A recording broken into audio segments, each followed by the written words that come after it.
Madame la Présidente, chers collègues, vous aimez nous donner de belles leçons de féminisme.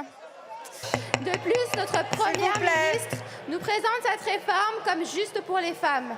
Je ne doute pas dès lors que vous serez d'avis de voter pour cet amendement qui favorise l'égalité salariale entre les femmes et les hommes.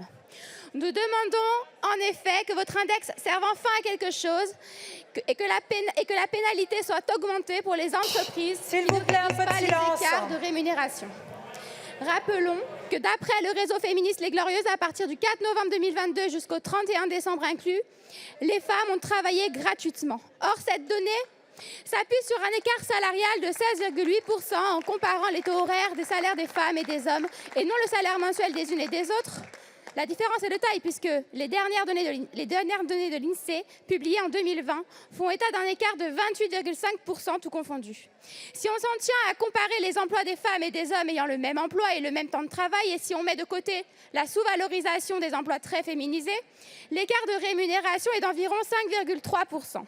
Il est vrai que l'accès au salaire est compliqué dans les entreprises, mais il est important d'avoir accès aux données salariales en incluant les primes et les différents types d'avantages. Les indicateurs sexués demandés aux entreprises restent insuffisants et les syndicats peuvent avoir beaucoup de mal à obtenir des données fines.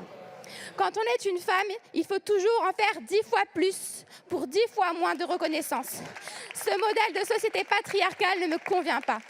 Ce qui serait juste, ce serait d'augmenter le salaire des femmes au niveau de celui des hommes, ce qui rapporterait à minima chaque année 5,5 milliards d'euros en plus de cotisations retraite.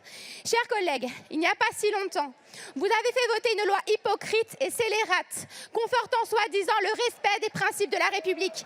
Commencez donc par les respecter vous-même.